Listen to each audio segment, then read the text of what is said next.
የእግዚአብሔር ልጆች ተብለን ልንጠራ አብ እንዴት ያለውን ፍቅር እንደሰጠን እዩ፣ እንዲሁም ነን። ከዚህ በላይ ምን ፍቅር አለ?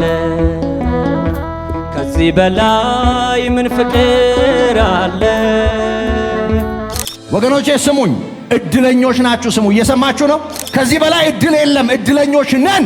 እግዚአብሔር ለሕይወት ጠርቶናል፣ ያውም ለዘላለም ሕይወት። የእግዚአብሔር ልጆች የመሆናችን ምክንያት የእግዚአብሔር ፍቅር ነው። በክርስቶስ ብዙ ተስፋ አለን። እኛ ብዙ ተስፋ እናደርጋለን። ከሚመጣው ቁጣ መዳን፣ የከበረውን አካል መልበስ፣ ወደ ሰማይ መሄድ፣ ለዘላለም ከአብ ጋር መኖር፣ ከሚመጣው ጥፋትና ቁጣ መዳን።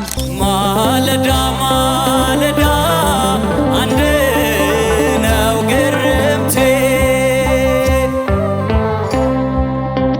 መዳኔ ነው ብርቆ ስለ ቀረ ሞቴ።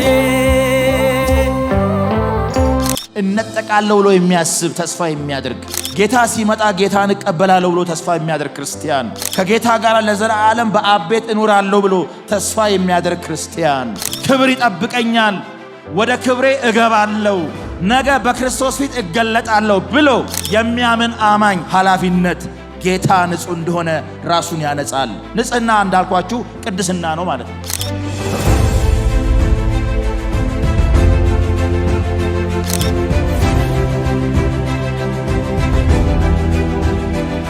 ተጠንቀቁ። ይሄ ከናንተ እጅ እንዳይወድቅ ተጠንቀቁ። በገንዘብ እንዳይቀየር፣ በሌላ ነገር እንዳይቀየር ተጠንቀቁ። ከጌታ ጋር በርቱ፣ ከእውነት ጋር ቆሙ። አሁን ዘመን እየቆጠርን ነው።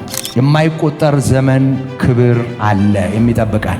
ማንቆጥረው ዘላለማዊ ደስታ፣ ማንቆጥረው ዘላለማዊ ክብር በሰማይ የሚጠብቀን ጌታ ኢየሱስ ሲመጣ፣ ብሩክ ተስፋ ሲመጣ፣ ንጉሣችን ሲመጣ፣ እኛ ስንሄድ የሚሆነው ሰርግ ነው ያኔ፣ ሰርግ ነው፣ ሰርግ ነው ያኔ፣ ሰርግ ነው እልልታ